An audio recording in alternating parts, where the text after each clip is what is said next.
Okay. Hi, everybody. Hi. We're here. We finally did it. Yeah. It's been a while. A really long time. Welcome. We don't even know how to socially talk to each other. I know this is so weird and we're way too close. Well, yeah. You've been in quarantine for like, I don't know, 10 times, 12 times? I can't even count at this point. Yeah. Like we forgot how to speak with other people. I think that you purposely crossed the border and then step right back in just because you hate everyone so much. Actually, I hate quarantine. I hate with a passion quarantine. I had a quarantine once coming back from the United States and it was awesome. Really? Yeah, I enjoyed it very much. Okay. Well, welcome. It would have been better without my kids there, but can I say that out loud? You shouldn't say that out loud. I'm kidding. Children, if you're watching this 10 years from now or listening to this is very. I love you very much. Thank you. Even though he loves you. He does. Even though you've been adopted by others. So welcome to From Our Mouths to God's Ears. This is a long time coming. I'm Rabbi Yisroel Bernath. I'm here with Rabbi Hershcovich, CholentFace, and we are going to do a very special episode today. Yeah. We used to do like every week, pressure ourselves to get it done by the Parsha and try to share some thoughts of the Parsha. Now we're turning this podcast into something where no pressure, we just chill because people told us they like our banter more. We have a lot of experience bantering. A lot of years of bantering. Yeah. We were in yeshiva together. We were all over the place together. Yeah, we were all over the place together and had a lot of experiences. So one of them was something that a lot of people don't know about, actually, but writing young Avraham. The first from CGI animated, 3D animated film. And I would say, I think even till this day, it still lives in a league of its own. Yeah, I agree. If you're listening, by the way, there's video. We'll be playing the actual young Avraham. I think you have your Instagram live up going right now. Yeah, absolutely. And we're we should have like 12 things. I should have done Twitter, Periscope.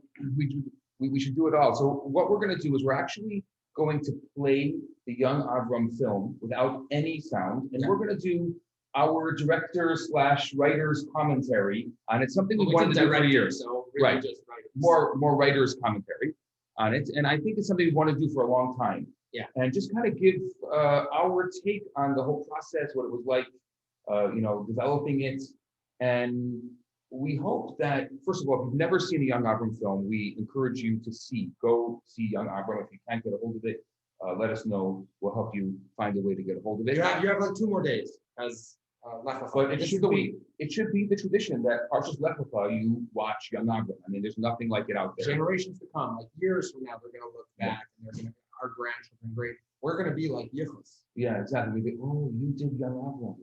Yeah, I've seen that. Yeah. Wow. It was the start of all 3D animated. Right. Oh yeah, you were like the first one before they made the young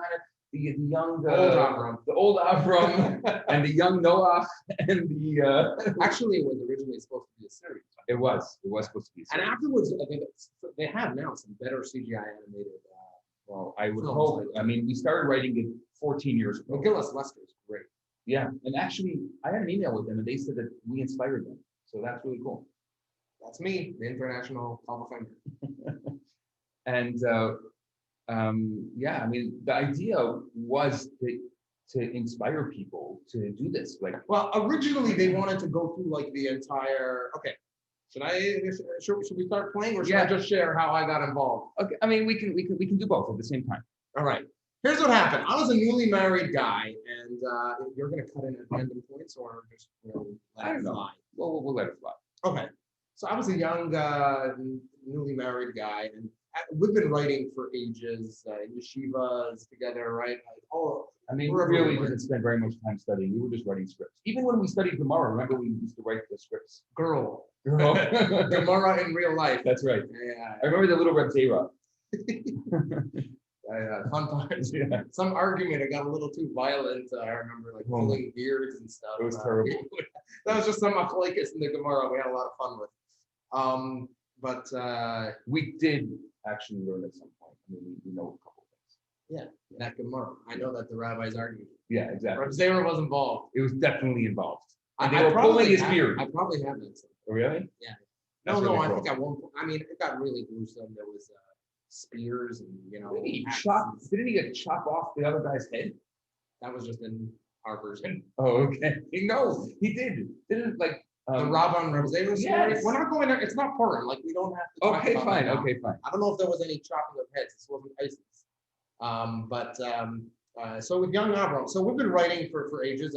In fact, should we bring this up? How we even got into screenwriting and all that? You knew Eric. No. So I wanted to do this when I was a little kid. I used to daydream about creating animated film and doing like all these different productions. I used to dream of it. I had a little tape recorder and I used to like record myself. Well, you actually put out tapes. Yeah. No, Back then, tapes was the big story tapes. Exactly. Like the Rambam. I did a number of stories. You got involved in like the Hanukkah. Shazak stuff, right? Yeah. With Moshe Queen of Maslow, who was my Persia. old teacher. He really also inspired me. Like I had this dream of getting involved in these kind of productions and doing voiceovers and doing storytelling. So You also were a book collector and wrote a book. Yeah. So you were like very involved in this world. Me, I did not have any plan. But I enjoyed writing always. I always liked your mind, so I had to get you involved in all this stuff. Yeah. So you actually got me even started with the whole screenwriting. Like, I mean, when I was younger, I used to, along with some friends, like Sheldon Mendelsohn, we used to dream of, but never animated. We always dreamed of doing some live, stuff. And we filmed some silly videos that I hope to find. We lost them. They were amazing. Anyway, so you approached me because this is how the whole screenwriting started. You approached me because in the Jewish community here in Montreal, there's a professional producer, like Hollywood producer, and he'd come up to you because you were in the Chai Center back then. Do you remember that? Yes. He came up to you and he asked you to find Yehuda Maccabee's wife, Judah the Maccabee. Did he have a wife? That's right. And you said, why? And he said, because he has a script. He was looking at investing in this particular script on the Maccabees. Exactly. And it was.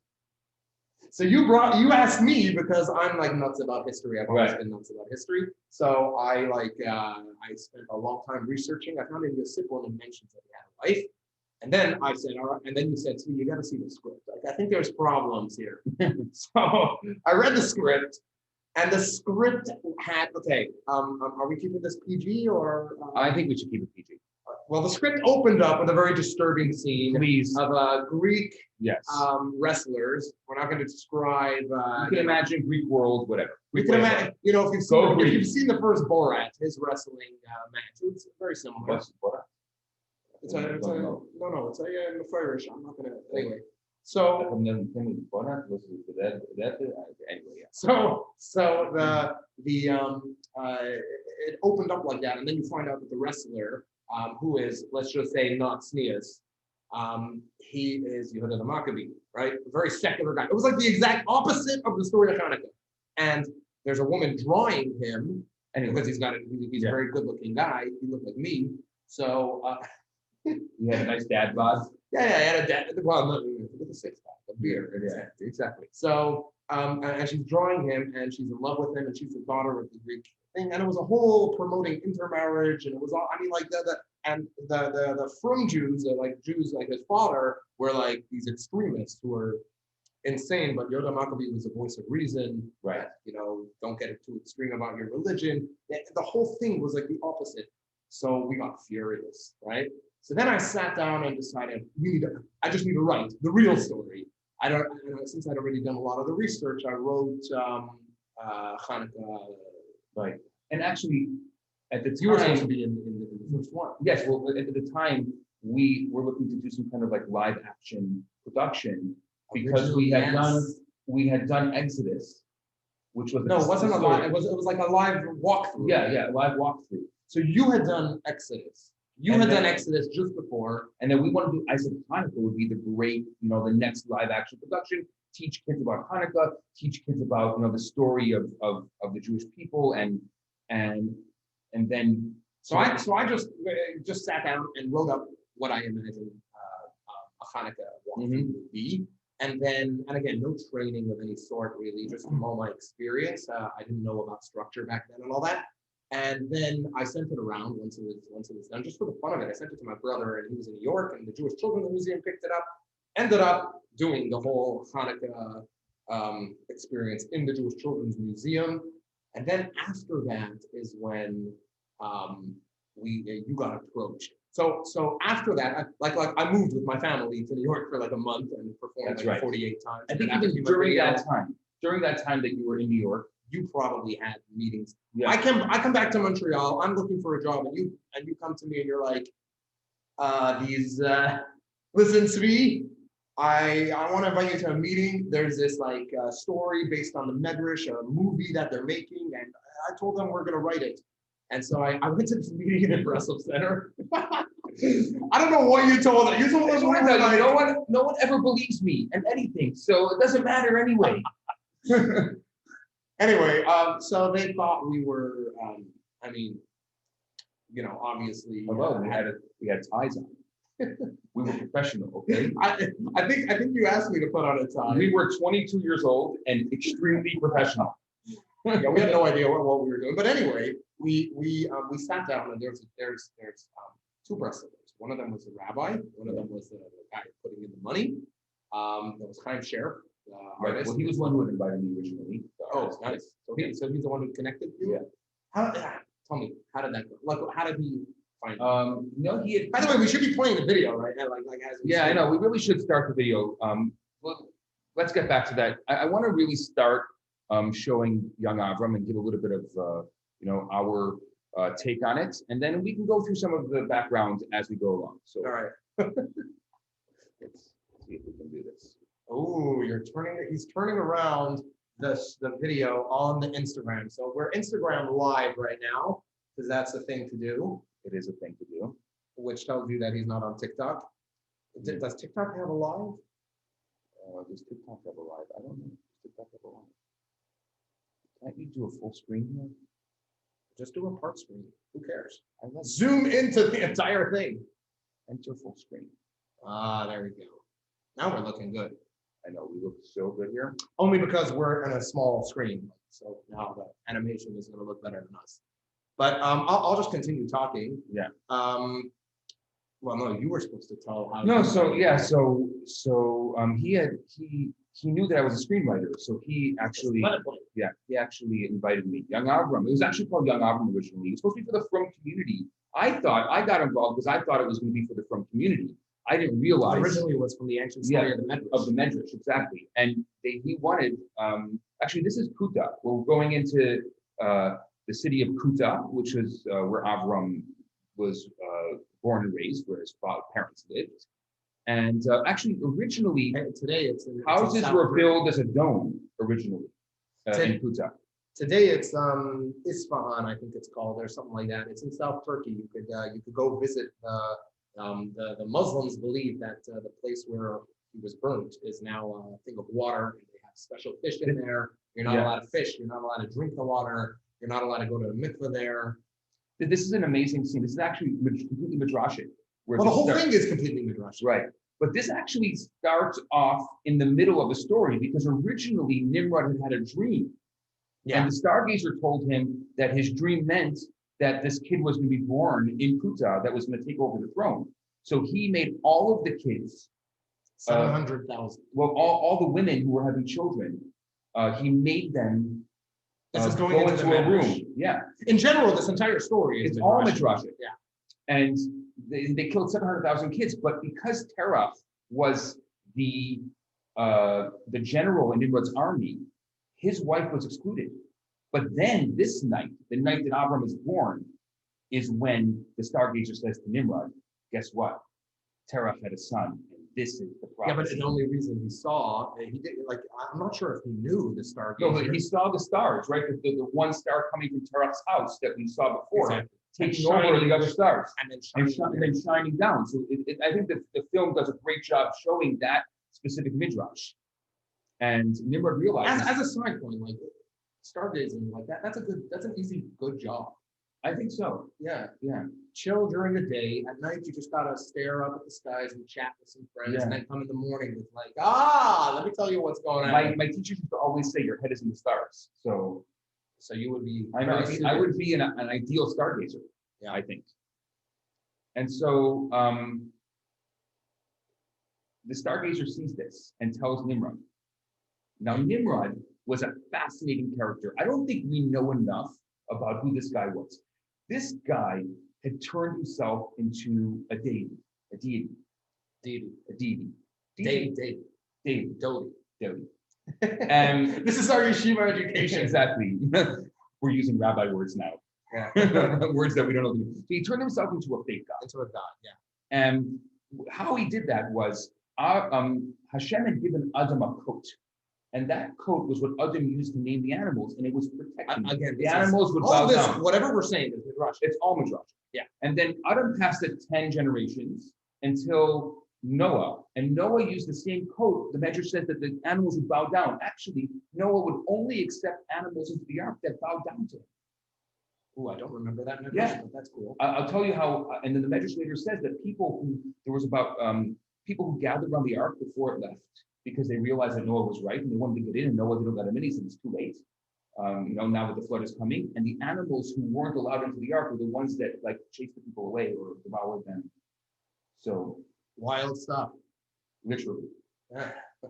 And what ends up happening is in the ark, Noah's youngest son, Ham, who was, let's say, he was an evil dude. He was an evil guy. Noah's youngest son, Ham, he steals the coat, gives it to his son. I think it was after, because Noah, remember, got drunk. Right. I think it was when he got drunk and he took off all his clothes, because that's what we do when we get drunk. Right, for sure. Yeah. Hey, this is supposed to be PG. And he, well, children don't. This is why you shouldn't drink. Exactly. Don't drink. You don't want to run around naked. Leave that to the adults. Okay, that's no longer all right. And so then he took it. Nimrod. That's why they had a party. So Ham gives the coat to his son Cush, who gives it to his son Nimrod. Nimrod used to turn himself into a god because the animals would bow to him. It was unbelievable. Literally, the animals would bow down to Nimrod. And he had an amazing arrow. It says that he was able to like take a mosquito from across the room. I remember. Originally, this scene was supposed to be him. That was what we remember. We had written him. It said grab my bow and arrow, and he shoots. This scene was supposed to be where Nimrod shows his strength by shooting and the arrow. Thought it was going to end up on someone, and then it actually caught a mosquito. That was in the original script. That's right. I totally, you're reminding me. Yeah. So also what's interesting about because what we wanted to do was we wanted to write the entire, like everything of right. But anyway, going back in so what's interesting about this scene here is Nimrod, this is where Nimrod says to Terah, I am going to give you your house filled to the ceiling with gold and silver in return for your child. I'm going to kill your child. Yeah. And Terah has this very interesting conversation with him. He says, remember that horse you gave me for my birthday last year? Well, Mardon wants to trade me a bushel of barley for that horse. And is that a good deal? So Nimrod says, that's a terrible deal. You find this in the midrash, gracious Rabbi. He says that's a really terrible deal. So he says, what are you going to do with a bushel of barley if you have no... By the way, no animals. Yeah, that's right. There's no animals on these. We had a coat of animal skin on them. He says, what am I going to do with a bushel of barley if you have no horse to eat it? He says, exactly. What am I going to do with all the gold and silver if I have no son to inherit it? Yeah. Well, he already had 2 sons. He did already. Nachar and Haram. But the point is that Nimrod basically says, you have to bring me your son, and he says, give me 3 days.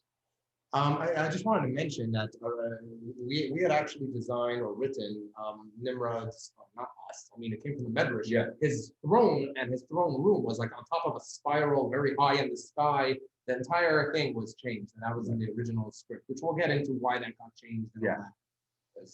And this is actually a very sad scene. Basically, the Medrash says that there was another child that was born to the maidservant of Amatlai. This is Terach's wife, Amatlai. Amatlai bas Tarnava. And her maidservant had a child the same night as Avraham. And basically, what Terach does is Terach takes this child and gives this child to Nimrod. So Nimrod thinks he's getting Avraham, but meanwhile, he doesn't. And is it in here? I don't recall where, because I remember the original script. Nimrod comes running to, like, when they decide to bring Avraham or something, or to swap the babies, Nimrod there's banging on the door. Well, he can't wait. He's so worried about his prophecy. Is it in here? It's not in there, but did it make the cut? No. But Originally we had him at the door because he couldn't wait for that prophecy. He knew there was something serious here. Yeah. But so at this point, Nimrod thinks he killed Avraham, and he gave Terach gold and silver up to the ceiling of his home. Amatzai runs into the forest and hides Avraham in a cave. Now, this, by the way, this is we're not. Should we pause and just give more background, because I think the story is important. Okay, sure. Yeah, at least because this part we wrote her, bringing him to a cave, and then just because we were following the midrashim, we weren't aware of for now. Yeah, we weren't aware of structure. So let's back up. We had that meeting, right, with these. There was a director, producer. There was a director. There was someone else. Todd Schaefer, Ron Mezzi. Yeah, Todd and Ron were both there. That's right. And these guys were the professionals, right? Kind of Schaefer was a professional artist, and then you had like us. I mean, they were working on some huge stuff. I remember when we went to their studio, they were working on Mighty Trucks at the time for NBC. I mean, this was Big Bang Studio. Yeah, exactly. Which is not around anymore. No, but it was huge. Yeah. Oh my gosh. They had a full room just for servers. Yeah. And they had 30 people working at once. It was amazing. You see the modeling artists, and it was unbelievable. They were doing special effects there for movies. Yeah, it was wild. And there's a lot of animation that's going on. Backing up. Yeah. So all these professionals are in the room, and then there's us. 23-year-old morons who are just sitting there like, we're writing some plays. What do you mean? We're professional. We did camp plays. Yeah, and I was a little confident because of the Hanukkah experience over there, but at the same time I'm so out of my depth. By the way, I think this imposter syndrome is because of our yeshiva education in general. But this is before either of us understood screenwriting. Yeah, well, you ended up going to school and studying screenwriting after this. Yeah, so I ended up later on studying screenwriting under Michel Chiquette. Yeah. At that time we didn't know, and we didn't know how long it takes to write a screenplay. So they're like, we want a 45-minute script, and our goal is this is going to be a whole series. There's going to start with young Avraham, go up to older. They were all excited about it, and we were like, yes, full members, bring it on. To them, they're like, all right, we have professional screenwriters, but you told them, oh man, I just remember like I think we had done like a little in Sydney, Australia. We'd done like a little Hanukkah where and you made it sound like we had done this giant movie. We had stood on a stage in a public school and done like Torah, and done like shared the story of Purim or something. You told them, and I was sitting there. I'm just like, sweet, keep your mouth shut. This will all go well. It's all going to go away. We signed a contract. I think it was like for $1,000 or something. It's like 5,000. Yeah. Oh, okay. I never got 5,000. Yeah. I remember it was like for barely anything. I'm looking back. And they're like, okay, so and how long can we expect the script? Like now, if you do it professional, it takes like 5-6 months, 45 minutes to really develop and do it properly. You can rush it in a couple of months, maybe. Absolutely. If you're not doing anything else, but we're like, yeah, but we'll have something in 2 weeks. And the truth is, you know how long it took us to actually write the script? 2 weeks. Oh, hold on. Yes, no. We did the research. So here's what happened. Yeah. So again, I was like between jobs. I'm getting paid now. So I ran to the Jewish Public Library and I just took out every book of the Midrash. I took out you gave me you had Ancient Tales. That's right. Rushic thing. And Sefer Yasher. And a couple other books that I had because I was collecting stuff. I love this kind of stuff. I love this whole world. Yeah, so I had them in the Amaliyas, which is what they wanted it based off. That's what had inspired them. That's right. Set. And then I just grabbed tons and tons of books, farm everything, and then I just sat down. I had it on my computer. Wish I kept all the files. Old computer. I created a file, Avraham, Nimrod, Terach, and then I created a timeline, and then I just had them all. Anytime I'd find something, I'd add it in until I spent just 1 week. In 1 week, I had I've been working all day on this stuff, and I had and you would come after, and and we'd discuss and we'd come up with ideas, and we had a whole ideas file. Right. And we were developing characters also. Yeah, we were developing like even characters that don't appear in the midrash, but we needed them to kind of fill the storyline. Or really taking midrashic characters who we don't know about their like every single character we developed was someone whose name does appear in the story. That we'll go into later. Yeah. And anyway, we after 1 week, then we sat down, you had bought Final Draft. Yeah. And then we just wrote. I had to learn how to write Final Draft. The actual script from beginning to end, from after the research and development that we had done until end, was actually 2 days. The two of us literally spent like 10 hours a day. I thought it was two. It was like 10 hours a day, 10 hours a day for 2 days. And we wrote the entire script. Yeah, we sat down together and you like canceled everything and we just wrote. That was a lot of fun. It was a lot of, oh my gosh, we're developing characters and ideas and things. We had so much stuff going on. Obviously more fun. We went through an entire like 5 bottles of Coke. Dr. Pepper. Okay. So now here's the important part, and this is why, because what's coming up. Yeah. We write it in, we give it in, and we're expecting comments. So 2 weeks later, we had a first draft, and we're really excited about it. Obviously, I mean, we thought we did an amazing. I thought it was amazing. First of all, let's just call it what it is.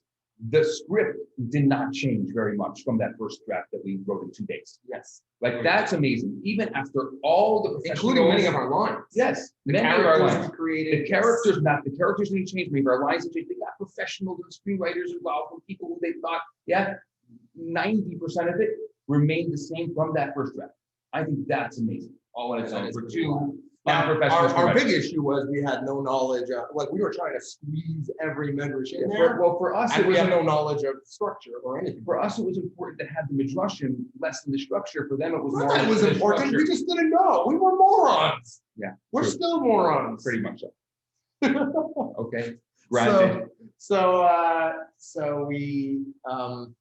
So anyway, we arrived we're called to a meeting, and at this point, I'd already been confirmed I'm moving to Russia on shlichus, right? To Stavropol. Well, back then I didn't know. So so we waited like a month or something, and then they told us, okay, we're having a meeting, and we got to the meeting, and I think you should share this. It's depressing. It was pretty depressing, and they basically had like some big Hollywood screenwriter, Jacob Patashnik or something. Patashnik, and he had literally he had our script that we worked so hard in front of us, and he was piecing apart our script like we were Hollywood screenwriters, which is kind of that's nice. No, what he had done was he had written he had questions. He's like, for example, there's one point of a catapult. That's right. He said, where did this catapult appear from? Like, why? Because it's in the midrash. You got to show people building it, And here's an example. So now let's play. Because here he has a valid point.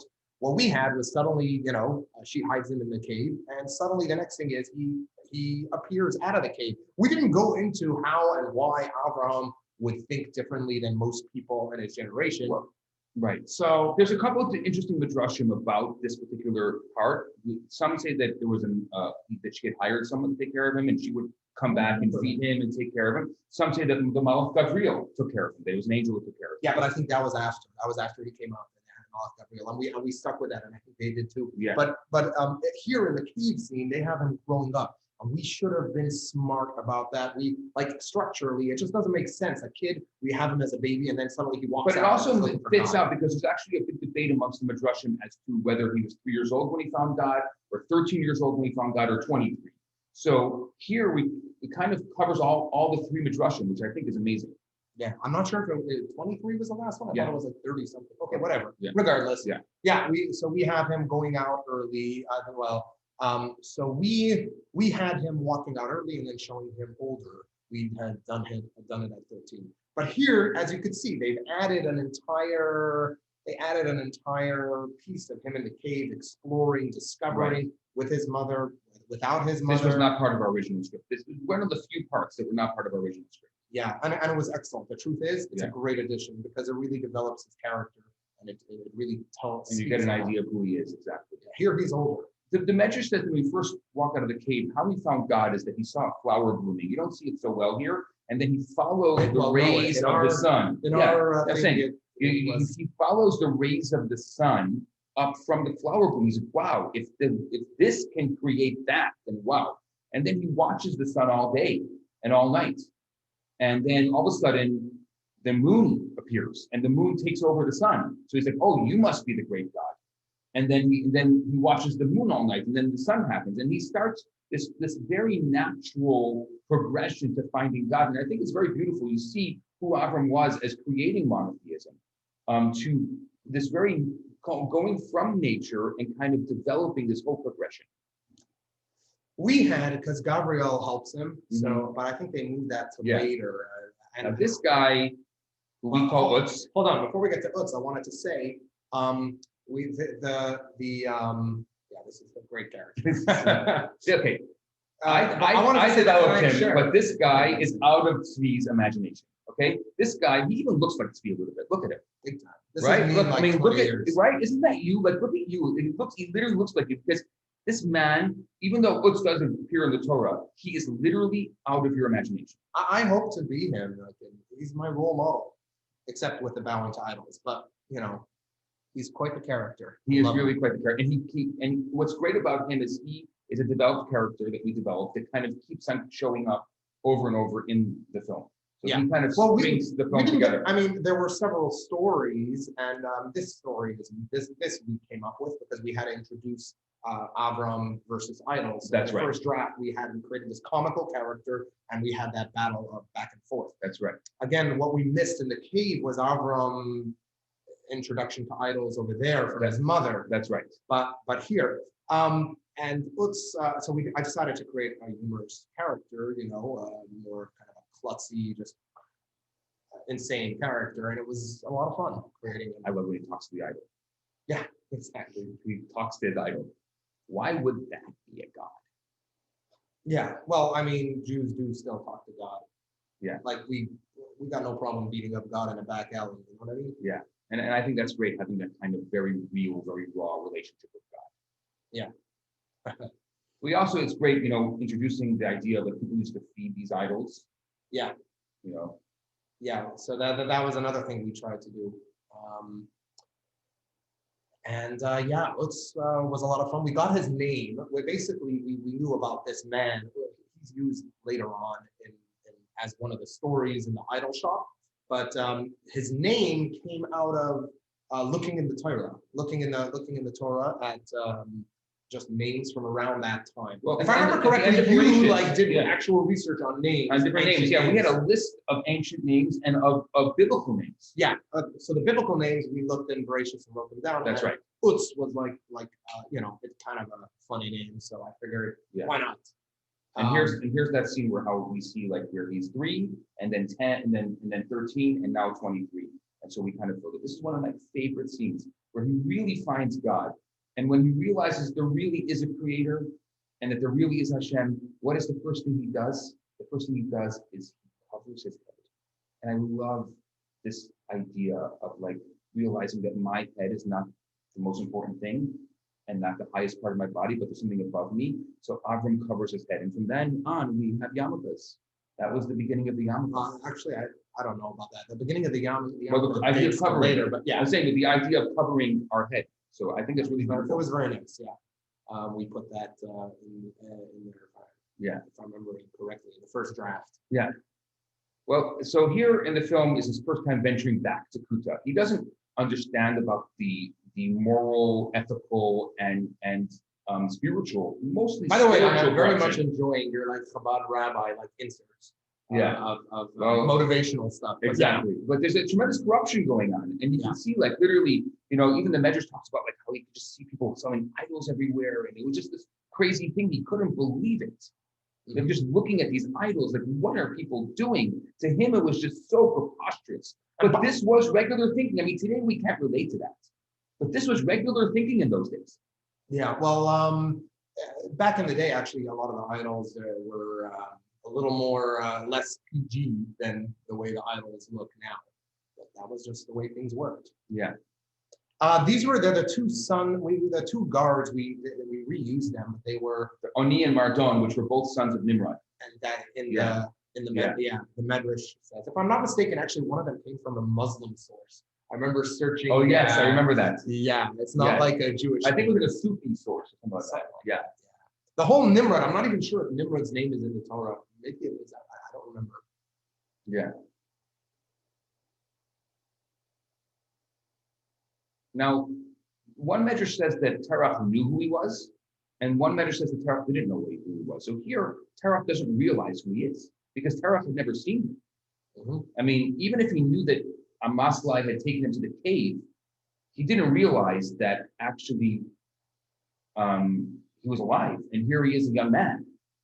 By the way, we had to pick and choose. Right. Like in other words, this whole a lot scene of midrashim of him getting hired to work in the idol store. Right. Like there's only really in the Medrash like one. It all talks about one time Avraham being Kuta, but we have him twice because just for the. There was one. No, I think actually in our thing that was a problem. Yes, had everything exactly. There was a dialogue here that I really loved and that we had written. I forgot which one of us wrote it, but it was like, you expect us to believe in a God that you can't see, you can't hear, and you can't sell, because they're in the idol selling business. I think you wrote that. Yeah, that was not me. It was just I love that. Yeah, good line. There were some great lines. And here Avraham is just trying to convince them that there's a God in the world. These are people who their entire life is taken up in idols. Just take a note. The little girl was supposed to be Sarai. Sarai, yeah. Because that's his niece. Yeah.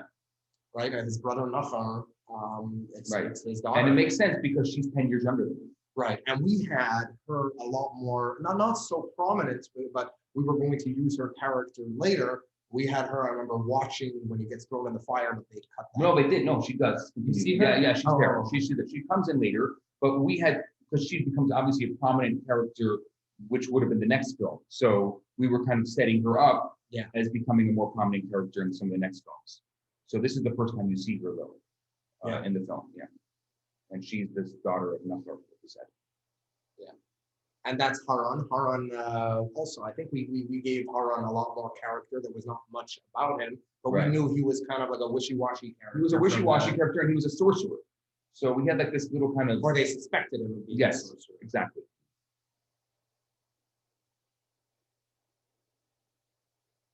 Originally, by the way, we didn't mention this, and let's bring it up now. Originally, they wanted it to be a classroom. The whole thing would open up with a Rabbi telling the story to his students. I never liked that kind of thing. I never liked that kind of forward-backward thing. Then they changed it for the evangelicals. I know.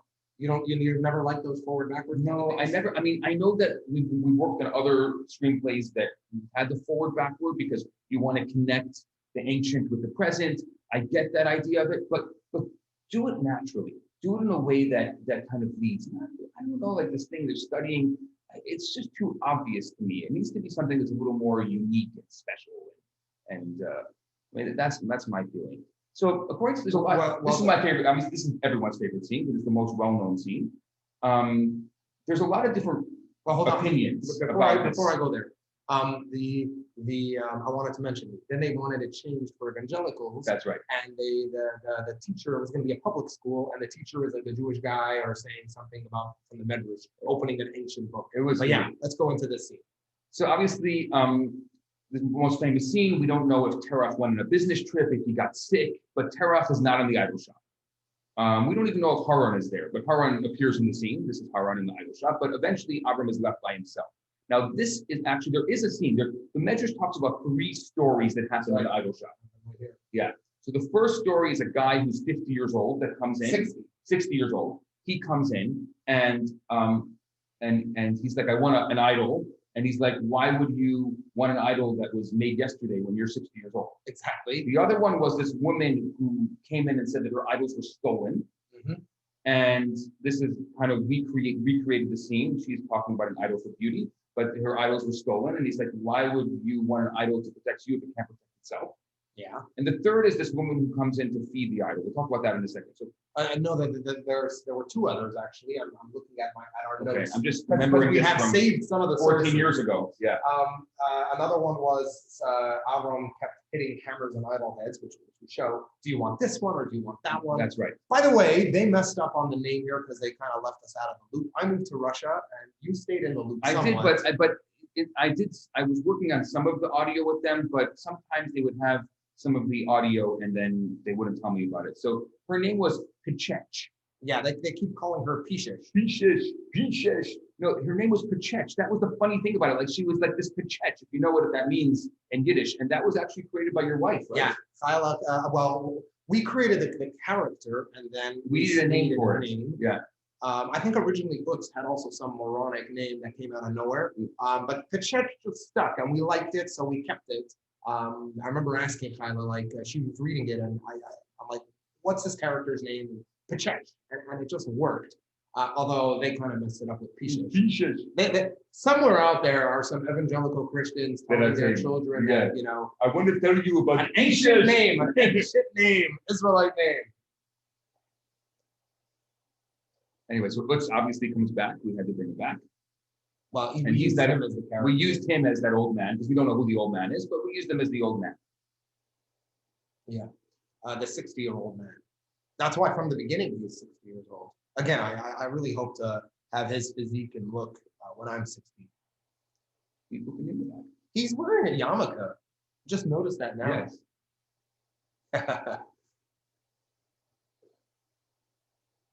Yeah, I remember writing. I love demonstrations.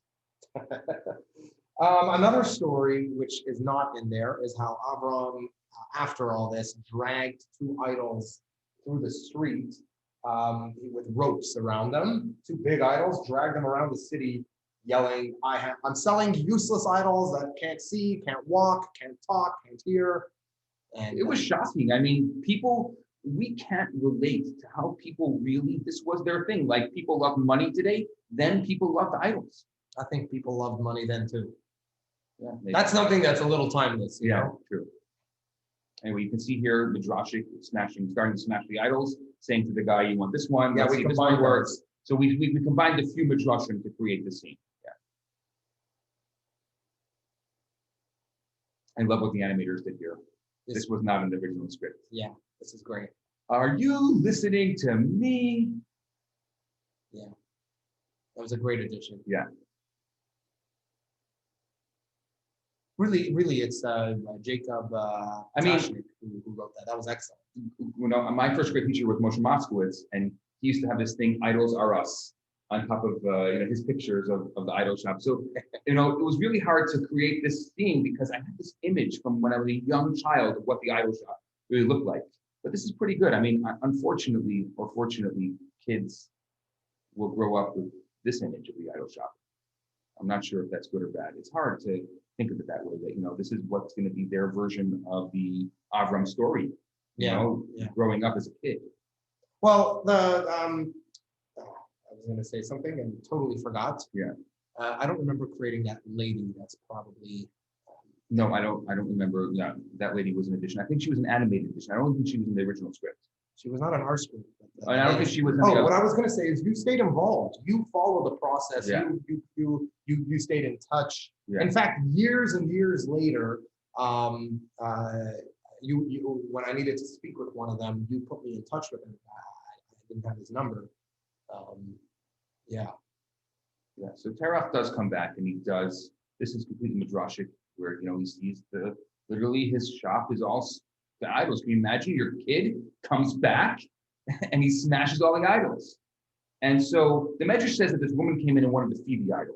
So he's telling Terach the story, basically, that all the idols were wrestling with each other, and then finally the biggest idol won, and he ate all the food. They said things about the biggest idol. Yeah, I think it's neat that they made the biggest idol Nimrod. Yeah, I think that was not in ours. No. Again, there were some really good additions they made that they wrote. Rather. Yeah. And I love this dialogue. This is one of our original dialogues. Well, how can you believe it? They can't wield a hammer. They can't do anything. So then how can you worship them? I love that line. Yeah. Their gods are having their revenge upon me. Those kind of words were to appease the evangelical market. Yeah. And there were two versions in the Medrash, whether he got arrested or he turned himself in, he burst in the middle of a party. That's right. So I think they have him arrested, right? Right, he's arrested. The Oni and Mardon, the two guards, they come and they arrest him.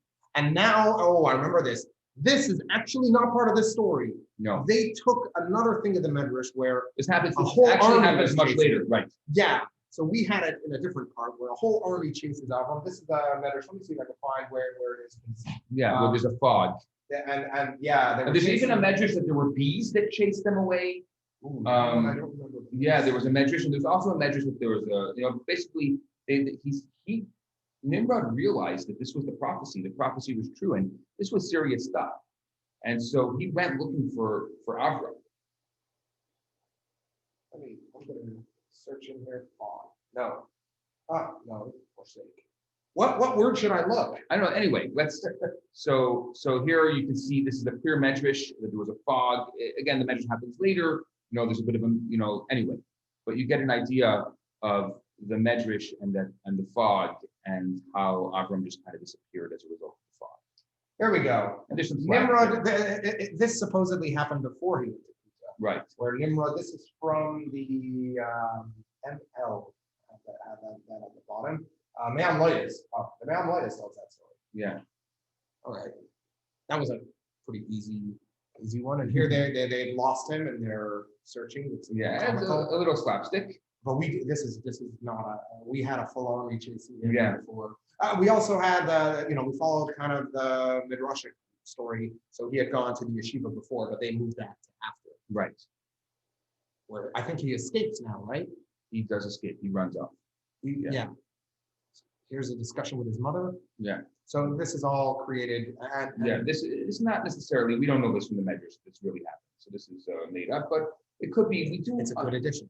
Very good. It could be. I mean, there is story to tell that maybe she was wishy-washy, and she obviously with her love for Avram, there's no question about a mother's love for a child, and so I think it could be understood that Amasai really wanted him to be happy and wanted him, even though she really did believe in the gods and she did believe in.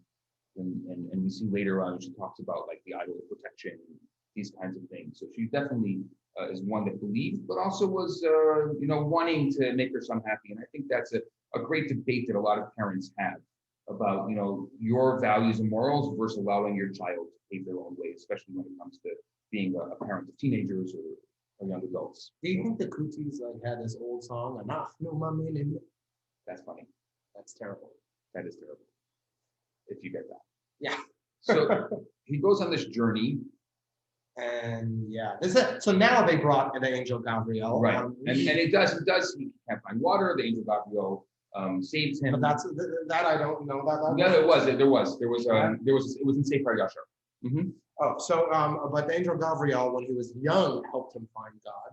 And so I remember clearly Chaim Sheriff at that first meeting describing how he wants to do it. He wants to have a human drop down, like an angel with wings drop down, and then the wings just disappear. Yes. And the human. I think did they do that? I'm not sure. Kind of like that. I mean, you can see a little bit of that. You can see a little bit of like here. You'll notice that the wings kind of. I don't know if you see the wings. He's just kind of dropping down. Oh, okay. So he wanted it with full wings. He had drawn it. Remember that? Yes, I remember. Do you remember his drawings? Amazing. Yeah, he had some amazing drawings. It would have been. They didn't go with him in the end, right? No. It should have. It was. He had beautiful. He had some amazing ideas. Absolutely. Yeah, it's a shame. And he also got us involved. Yeah.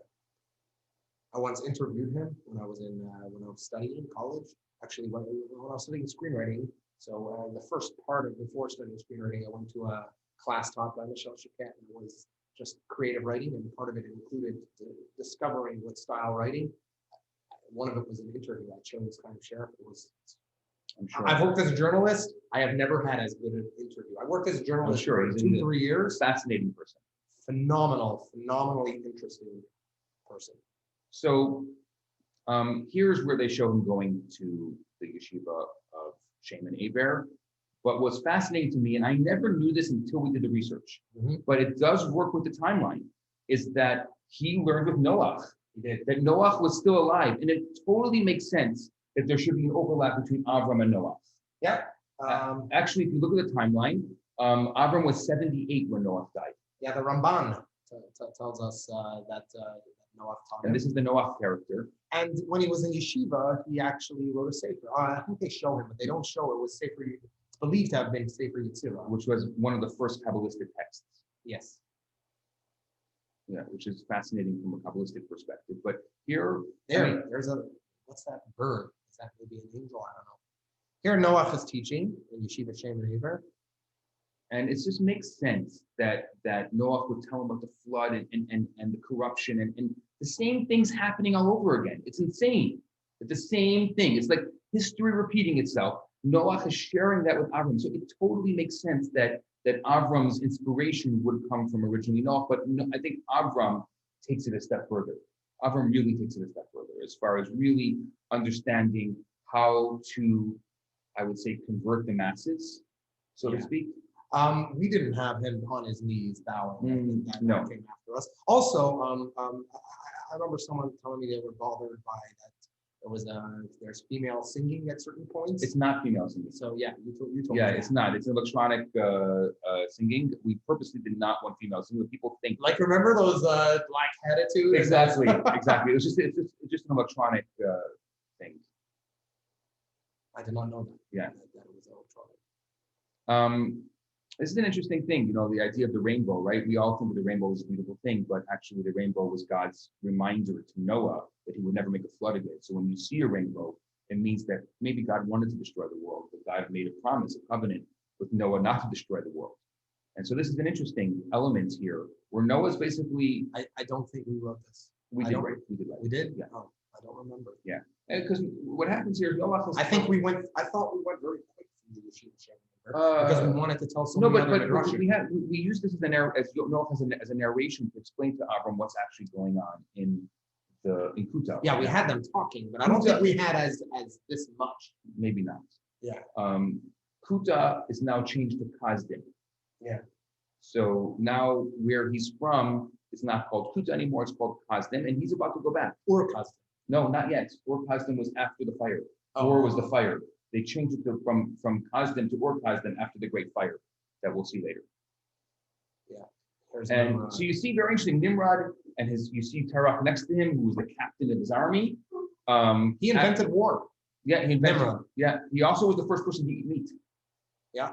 Yeah, everybody was vegetarian until Nimrod, but he was that's related to his suit. Exactly. The animals. It was part of him turning himself into a deity or a deity or a duty, whatever you want to call it. Don't say duty. It's something very interesting. Avram gets his name from a fascinating story where Nimrod and Terach, before Avram was born, went out to kill the family of Yefes. I don't think they killed all of them, but apparently, according to Sefer Yasher, they killed 700,000 people, the family of Yefes. And Yefes was living in a place called Ram. And when Terach came back, he named Avram, the father of Ram, as almost like a victory. It was a victory for them winning the family of Yefes. They were very well known as warriors, and they had waged many wars. Nimrod is going to wage wars later. I mean, if you go look at this week's Torah portion on Lech Lecha, with the 5 kings against the 4 kings, Nimrod is a war wager. This is what he does, and it was never heard of before. People didn't do this. But this is part of Nimrod's story. I don't know why they have the fire here, because the fire only comes later when Nimrod tells the people about the traitor, about Avram, and they all spend, one measure said 7 days, the other one said 30 days bringing all the firewood to the center. So I don't know why they already have the fire here. It's interesting. But it does look cool. Yeah. And again, his palace did not look like that. No, it's this dome shape. This dome shape. Cyclical. Yeah, cyclical shape. Cyclical, bicycle. Yeah, shape. Exactly. But it's cool. It's got a look. So do the soldiers. This is Sarah here, Sarai, right here with the blue. So she's all excited. This is her. So she does appear later. There you go. Yeah, exactly as we had written them. So the Medrash mentioned that he got arrested again. I will show, but there's a whole story that they a great story where he threw him in jail. Yeah, they threw him in jail. He converts the jail guards because a stream appears because they don't give him any water. And then they try to kill the jail guard, and the knife breaks on the jail. So we had written that in the first draft. Yeah, there was a very interesting, and he had spent some time in jail. At this point, I think he's already in his 50s, actually. I think he's 52 years old at this point. Yeah. Yeah, according to the Medrash. But he's 75 years old in the beginning of this Torah portion, so it's still not yet. I mean, he had spent a lot of those years in the yeshiva of Shem and Avery. So most, I think, 30-something years in the yeshiva of Shem and Avery. So it's very interesting that the Torah doesn't outright say any of this, right? yeah, it is. It is. Most of it. By the way, here we are trying to just have a chat, and the whole thing is turning into our Torah. Yeah, it is. But last week's Torah portion ends off. For those listening to our podcast, this will not be a regular thing. We just want to chat about anything. The last week's parsha, ends it off with Great Avram follow. being Great, yeah. exactly with Avram being born, and then he leaves his father's house, and we know that he was 75 years old when he left his father's house. So this is really filling in those 75 years. Mm-hmm. And here you can see Nimrod with the animal skins, which is the proper way to show Nimrod, because that was how he. Except it was animal skins that had pictures of animals, Of there, lions, right? and yeah.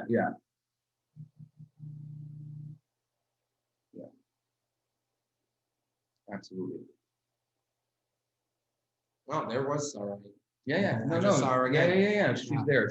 Well, we had our comment. Now, a lot of I think we had a commentator.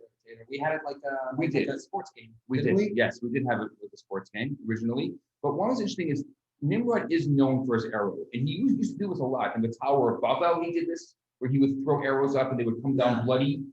So this was a common thing that Nimrod would do to show off to the Well, people. no, in the Tower of Babel, it came down bloody. It wouldn't Yeah. regularly come down. No. bloody. But generally, he would throw arrows up and then down into the, like, these are the kind of things that he would do. So this is very midrashic, even the way that Nimrod is interacting with the people. He would show the people that he was, he was God. He was the real deal.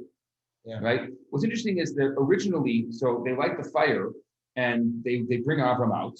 And it says that there were like 4 men on each side marching with him into the fire, and they all died. Right. And they had to pull Avraham out. And all the men around it got Yeah. burnt because it got so big. That's right. They all got burned. So there was a lot of people dying, but still Avraham didn't die. And they had to throw him in with a catapult.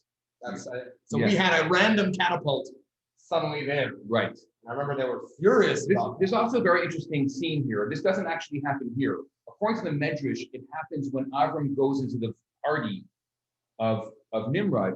Nimrod, he smashes all the idols in Nimrod's palace. Then he has this really cool interaction with him where he says, if you're really a god, then you should be able to make the sun rise on the other side. If you're really a god, you should be able to do this. If you're really a god, you should be able to do that. And it's really interesting to see that kind of interaction where this is already the beginning of him trying. Nobody disproved Nimrod. Nobody stood up to Nimrod like Avram. So this was unheard of in that time. Nimrod was the almighty ruler. Mm-hmm. And Avram is defying that. I mean, just to understand who Avram was, he was one man alone in a world that it was not. Today, majority of the world thinks like Avram. At that time, he's one man alone. Or one leader alone. I think he had people following him. Yeah, well, later on. There's Sarai actually to Yeah. you know what? I didn't There notice she is that. again. Yeah. Yeah, so she's there. Yeah. So Do they include Haran? I haven't seen this in so long. So what's interesting also about this is that this is actually biblical when Haran dies in front of his father. Yes. Because according to the Midrash, Haran, they thought he was a sorcerer, but Haran was actually very wishy-washy. He wasn't sure if Avram was right or if the idols were right. So he said, you know what? If Avram survives the fire, then I'm going to follow Avram. So Avram survives the fire. You'll see soon. According to one measure, there was a cloud that protected him. According to another measure, there was a garden. We used the garden. Yeah, we used the garden measures. But actually, the more and the prominent, fire burnt off is the more prominent, though it's not physically as appealing, visually, the more prominent midrashim say there was a cloud that protected him. I do not remember that. Yeah. And so Haran sees Avram lives, and he said, oh, if Avram lives, I'm going to follow Avram. So Nimrod says to him, do you follow Avram? He's like, yes, I do. And he throws him into the fire, and Haran dies, and then he falls out of the fire in front of his father. And that's why it says in the Torah that Haran died in front of Terah. And he was the first person after the flood to die before his father. Yeah. That's a very interesting measure. So I think Sarai is called Yiska at this time. Yeah. She was also called Yiska. Yeah. Another name for her. Yiska. That's right. Mm-hmm. So the the reason, how did this not get distributed among the evangelicals? It How did did. that not? It did. Actually, it was later, yeah. Actually, the company that they sold it to, because they lost a lot of money on it. This film cost $1.8 million to create. There was $400,000 of investment, plus the rest of it was tax benefits and credits. That's $5,000 for us. No, $1,000. Yeah, oh, 1,000. There you go. We got nothing. Anyway, so they lost a lot of money. It actually sold more DVDs than any other Jewish film ever. It sold, according to a Derek Music who was distributing it, they told me that they sold about 48,000 DVDs, Wow. which was insane for a Jewish film. Yeah, these snakes are the creation of Jacob Potashnik. Yeah, this is not midrashic at all, but does say that people that were close to it got burned. So that is correct, but not definitely not in this way, and obviously this comical. Yeah. So they ended up selling the whole thing with the everything they had created to this evangelical company. So it did, and today actually a lot of people, if you wanted to buy it, you can buy it from this evangelical company. Really? Yeah, they have it available for sale, and they have others. They've used these models to create other films as well on the Bible. Yeah. I did not know that. Yeah, so they were able to recoup. I think they recouped their money. They didn't make any money on it, but they were able to recoup the huge investment of money that went into this. $1.8 million. I mean, to create this is unbelievable. But today, I think there's much better ways for animation. But remember, this was started 15 years ago. I mean, this is the beginning of CGI animation, so it's pretty good for being 15 years old and CGI animation. I mean, the idea that Nimrod threw him in, obviously midrashic, it's a catapult. Yeah, but, yeah. Now, according to the Medrash, the fire was still going. Nimrod doesn't know right away that he survived. Yeah. Actually, they come to him 3 days later and tell him. Yeah. They come 3 days later. See, you actually read up recently on this. That's cool. No, I remember all this. I love these stories. So nice. These are stories that I love to tell. I tell these stories to my kids. Nice. So definitely, so he's 3, and he didn't believe it at first. He had to come back and see for himself that literally Avraham is alive, and he sent people in there to kill him, and they kept on getting killed every time they went near the fire. Yeah. Until finally he had to force Avraham out of the fire. And then people bowed to Avraham. And then I think they showed that. Yeah. So then when he forced Avraham out of the fire, after 3 days, people realized that this is unbelievable. Did they show him giving the slaves? No, we'll talk about it in a second. There's Sarai again. And so he forces them out of the fire. And they all bow to him, and Avraham says, "Don't bow to me. There's a real God in heaven," and they do follow him. And actually, Nimrod gives him 2 gifts, like you said. He gives him 2 of his children, Ani and Eliezer. And Eliezer becomes the famed servant of Avraham. He's actually the son of Nimrod. Yeah, that's right. And he is the famed servant of Avraham. And he also, for 2 years, Nimrod follows Avraham and his God. The last 2 years. Later on, when the battle happens, there's this guy Rapyan, the story of Rapyan that we were going to include in the sequel of him and how he becomes the Pharaoh of Egypt. Yeah. And then he's the Pharaoh of Egypt that Avraham goes down. When he goes down to Egypt, he's the Pharaoh then, with the story with Sarai that he hit her in the basket and the coffin. But Nimrod spends 2 years following the God of Avraham after this. And it's only 2 years later, like he lives in Kuta. He lives in, well, now that's called Kasdim, that now will, from this point on, be called Or Kasdim. Oh, that's the name of the city. Samliura. Yeah. In Turkey today. That's right. That is the way they believe. And so Or Kasdim now becomes the famed city. And later, unfortunately, he has to leave Lech Lecha, the beginning of this Torah portion, where he leaves and he goes to Haran. Yep. And he spends 5 years in Haran, and later ends up in Canaan, and ends up in Egypt. Actually, if you look at the trajectory, it was on Boxing Day. Exactly. Put his wife in a box. If you actually look at the trajectory of Avram's life, he actually walks the entire breadth and width of the biblical land of Israel. And that is the way that you are kona. That's the way that you acquire a property when you buy it according to the Torah, is you walk its length and its breadth. And you see, if you look at the trajectory of Avram's life, he actually does all of that, which is really beautiful because it is a prophecy that is given to his descendants for all generations. And this is really the story. I mean, Avram is really the great story of faith in God, one man standing alone. And I think this film is timeless in that way, that it really portrays something very beautiful about the story of Avram and how he literally, look at how he literally shapes and takes, and here 4,000 years later, majority of the Western world believes in his God, in monotheism. Yeah.